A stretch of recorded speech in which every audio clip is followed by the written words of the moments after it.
Hello lovely people. Hello! Welcome back to another video of my fabulous wife. Yay. Isn't she gorgeous? Oh, thanks. It's not the only reason that I keep her around. I also made our baby in my belly.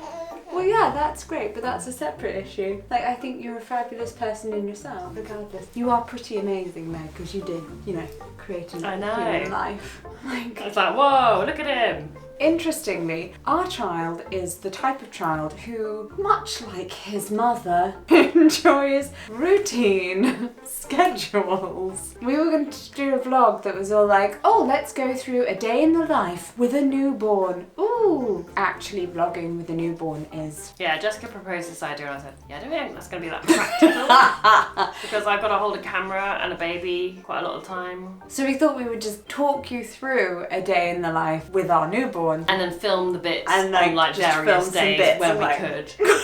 Yeah. Put it in there. So we're going to tell you a general day. To be honest, most days are the same because we don't do much. Yeah. I mean, he's 9 weeks old and I think we've gone out with him, went to the garden centre, went to visit my dad. Is that it? NCT. We did an NCT in the park. Oh yeah, we went to meet the antenatal group in the park. I literally think that's it. And then walked around the park, our local park with the dogs. We've gone on a lot. Oh wait, and we got him registered. But yeah. He didn't actually leave the car. I wasn't sure if I had to show my child to prove I had one to register. So we took him with us and they didn't need to see him. Yeah, I mean there is a global pandemic, so... So anyway, so every day is kind of the same. It's been blissful. It's pretty much exactly what we would have done with a newborn without a global pandemic, to be honest. Ha! You are down to just me. She has taken Rupert to another room in an attempt to make him nap. Yes, we have a little Rupert schedule. We only started this in week 6 when he started showing us a little bit more of what he liked to do, the time of day at which he liked to wake up and when he wanted to go to sleep. So whilst yes, imposing the schedule, probably not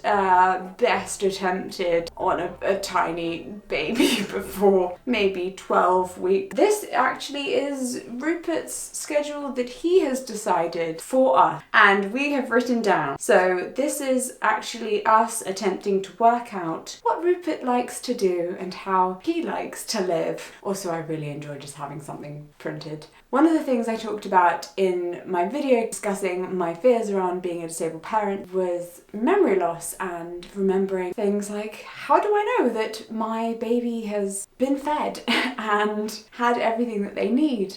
And the schedule definitely helps with that because I can check back on it and be like, did we definitely do the thing that we did? And I know what's going to happen next. I know what's going on. It just helps you a little bit with sanity.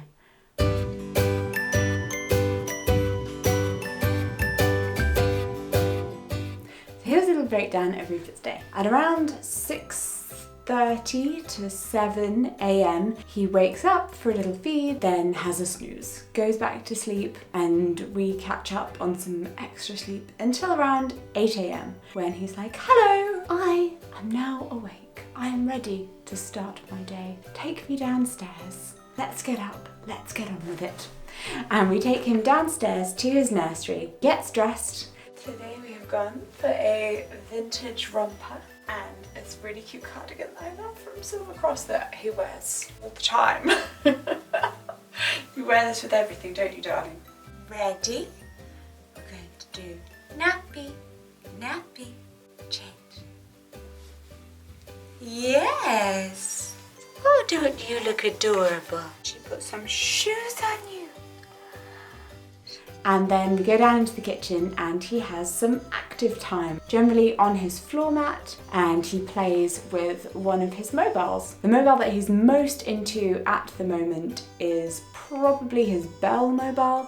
He's really into batting things, anything that's quite tactile and physical. If he can bash it, he is really into it right now. And we have a bit of breakfast while he's doing that, which is quite handy. So we can leave him generally playing by himself for about a good hour, which is handy.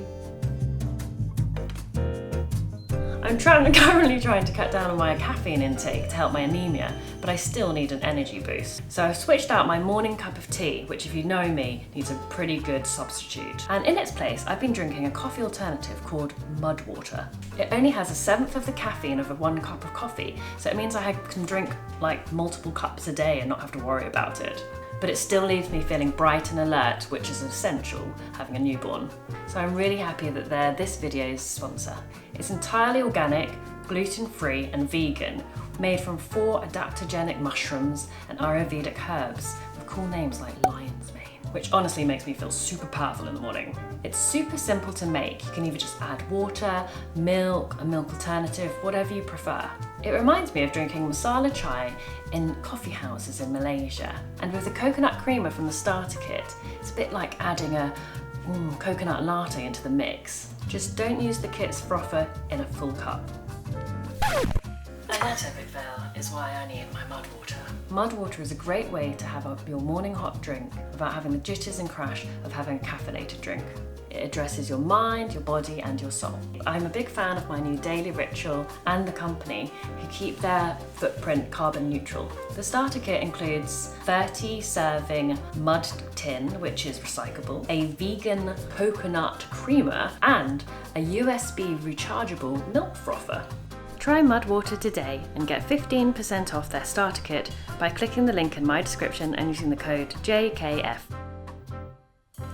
Then at 9 he has a feed and we hop into the car once he's done and we go on a little park walk. And whilst he's in his buggy, we'll have a little nap, which is about 45 minutes to an hour as we walk around the park, and the dogs absolutely love this. Before Rupert, we probably didn't take the dogs every day. If it was raining, we were a bit like, it's fine. They don't love wet walks and we don't love wet walks. They've got a garden. But boy does Rupert need a walk every day.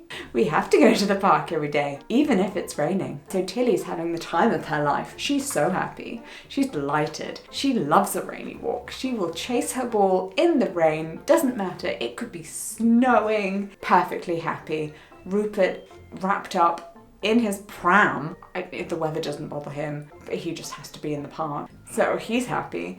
And then Walter, Claudia and I are like, this is indeed pretty wet. Not enjoying ourselves. Oh no. Alright, I think this has just come to be like how we film now. I'm just gonna have a baby.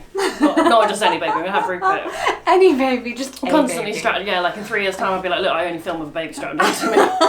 Grab that baby. It's gonna be really awkward when he's walking. So after the park, we come back. Then he normally is hungry because he wakes up from his nap. So every time he like wakes up from a nap, he normally wants food because it's kind of it's like a reason for waking up, I guess. He's like me. I wake up and the first thing I think of is, what's for breakfast? Aww. After obviously thinking, oh my god, my wife looks so amazing and glorious. Then he has a bit of active time in his nursery. We do all sorts of things together. We come up here and there's like little floor space there, you can see the little mirror. Currently it's got a kicking ball on it, because he's recently learned to like kick things that he can see. Passing the ball between his feet. I mean, I don't know if it was intentional, I'm gonna say it was. Please don't be good at football though, because they play football in the rain here. Oh yeah, in terms of all the sports he could get into, football's probably the least we want you to get into. Cricket though, they only play that in the summer. Rugby as well. Rugby's worse. They play that in the rain. They play that in the rain and it's quite like... So please pick a sport that they play in the sun or inside. Tennis, Thanks. cricket. Gymnastics, that only happens inside. And if it's not the kicking ball, then we sometimes mix it up because we kind of observe and see if that's holding his concentration, if he's enjoying it. If he keeps just like looking around or like starting to cry, then it's like, well, this is not entertaining you anymore. Currently on the wall above his like mobile station, we have mobile station because it's like where we hang mobiles, but it's where he is mobile. Have we never called it that before? This mobile station, that is cute. Yeah. Anyway. Montessori mobiles. Yeah. No, really great. I'm so glad we discovered Montessori before we had a baby because they really work, these mobiles, like in terms of captivating your child. I mean, obviously he's progressed with his age and how long he can stay awake and concentrate, and also on what he's looking at. But like today, he was under his Gobi mobile in the kitchen whilst I was like making lunch and tidying up and doing some laundry. An hour and a half, and he's just like giggling away, batting it with his hand. He's so sweet. He's such a little joker like that. Yeah. Oh, and then he has another nap. No, he's not just being kicked. It's either, or sometimes it's like he's not just on the floor mat in here, in the nursery. Sometimes he lays on his floor bed whilst we kind of like chat with him, sign to him. We have sign language flashcards. Read him a book. We have quite a few books. Thank you so much to everyone who very sweetly sent him books from his Amazon wish list. Yes, we particularly love the Baby Loves Science. Baby Loves Science by Ruth Spiro. Is that her name? They're really, really fascinating. We're learning a lot. I learned so much. I mean, to be fair, I did read him one about coding, and he got halfway. It started talking about algorithms and coding and computers, and he was like, like too much. I was like, I feel you. He did deeply enjoy the astrophysics one though. Yeah, because that was about aeroplanes. Oh, yeah. I think it's going to be one of those things that becomes more rewarding as he gets a bit more aware of what's happening around him a bit more. Because like sometimes I feel that reading a book to him is not as rewarding as doing other stuff because he's not quite there yet. No. He's also mastered when we do changing, putting his legs, like giving Jessica or I his leg that we've asked for. Yeah, just about. Just about. He's a bit like, I don't know quite what you're asking, but here's a leg. So every time I change him, I will ask for his limbs rather than just kind of putting his limb into the leg or the arm hole. And then I ask for it 3 times whilst tapping it so that his brain can connect what I'm asking for with what it is. So Claudia and I spent 7 weeks on joint maternity leave just staring at Rupert, essentially, and doing all these things together. And now I'm back at work, but obviously since I work from home, that means that I work whilst staring through a glass door at him. So he lies on the floor on his floor mat, and I'm like, let me just write this into video whilst I stare at him. Deal with this email whilst I stare at him. But yeah, thank you so much to the members of the Kellgren-Fozard Club for giving me those really special 7 weeks. And all the like really generous donations on thank you your so coffee. much. And to all of you who've been really supportive, and even things like just watching videos as well and sharing them also helps. So thank you so much. Oh, and then he has a 2-hour nap. They were like either in the sling like this, or they'll be in his Moses basket. Did attempt putting him on his floor bed. I think he lasted like half an hour on that before he got a bit upset because he's not used to it. Eventually. Yes, we're trying to hopefully that will make it easier to transition out of our bedroom. And ideally the long-term goal is to get him to nap in his room, and I can put the monitor on and then go do things that I need to do rather than just sitting in here with him. Actually, the other day was quite successful that I did. Really loud. Yeah, your laugh is really ridiculous. I managed to actually leave the room, put the monitor on, go downstairs, make lunch, eat lunch, and then again he has a bit of active awake time, and that can be various. Like if we're doing a bit of gardening, he comes out into the garden with us. So we put him on a rug under the tree. He thinks trees are hilarious. Why are you swaying as well, by the way? Sits in his Moses and watches me whilst I like potter around the kitchen. We have a little chat. Anything really that amuses him. Just like watching us do our normal life stuff, but trying to get him involved. I basically wrote a schedule one good day. So there was like a couple of days before that was similar, and then he was like doing the same sort of thing on the 3rd day, and I thought, you know what, maybe this is his schedule, like, because he meant to like just this week follow what he's doing. So I kind of thought, okay, I'm going to write it down, and it kind of loosely followed what the books say, like, 2 hours awake, feed, like, and then a nap, and then feeding, and that kind of thing. So I wrote it, but it varies a little bit, but it's always very similar up until lunchtime nap. And then we get to about 5. Basically from 5 p.m. until bedtime. Which is like 7:30-ish time for him. It's just like catnapping, cluster feeding, with intermittent like, I want to go on my floor mat. No, I want to be cuddled. What is the meaning of life? There's not really any routine. Why even? Yeah, it's all of it. What be this? I basically just have to be at his every disposal at that point. He will literally just like cling to me, and I just needs to be attached permanently on my boob, pretty much. And then also it always like makes it difficult for us to have dinner, because we're like, are you going to be able to be on your floor mat for a bit? But what we're trying, emphasis on trying, is having dinner at 6. For us. And then we go upstairs. We can try and give him baths. He's got a bit of eczema. As an eczema sufferer myself, a bath every day isn't always the best plan. The one we've put him in now, you lay it in a big bath, but it's very much reclined. Like got a netting thing behind it? Yeah, and then he's like, so his head's just naturally and he's back. there like, oh. Yeah, I think he much preferred it. Oh.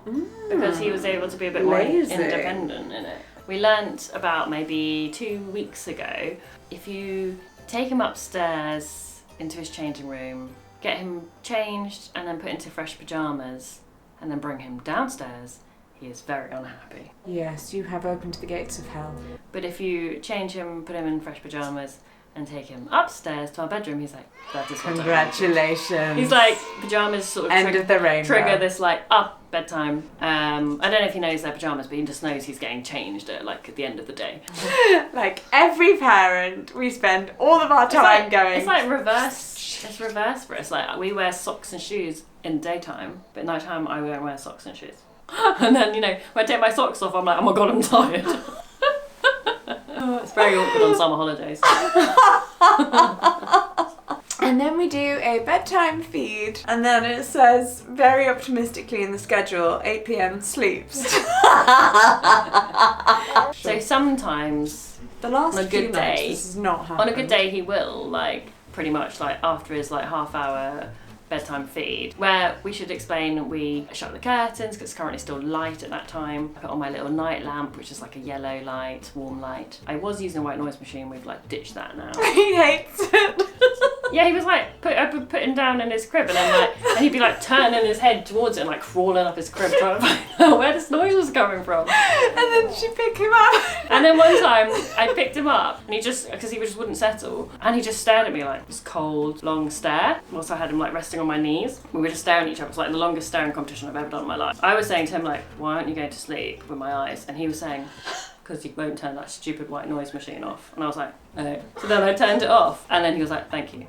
I went straight to sleep. So ever since then, I've not used it. The last few nights, he's been waking himself up by getting quite cold. Kicks all of his blankets off whilst asleep, and then is like, I'm cold. Starting tonight, we bring out the sleep bag. Oh, this one is so pretty. It's so cute. Look, it matches. So you can unzip from the bottom and do a little nappy change. In our house, we have a little joke that I'm the milk lady and Jessica's the nappy lady. Especially for the first 7 weeks, basically did all the nappies apart from the nighttime ones. And also Rupert just loves getting his nappies changed by her. And I sometimes feel a bit jealous because when she goes, okay, we're going to do a nappy change, he's like, yeah, nappy lady. Is actually whole face lights up, and I can hear him giggling on the changing table. You think he'd be happier getting milk, but no, because when he's in need of milk, he's just I'm so hungry, I'm hungry. Although I say that this week's been quite nice because he's becoming a little bit more socially aware and everything. So he has a few times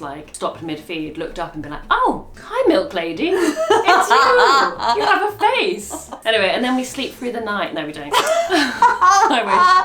No, he tends to wake up we just feed on demand at night time. Well, we feed on demand all the time.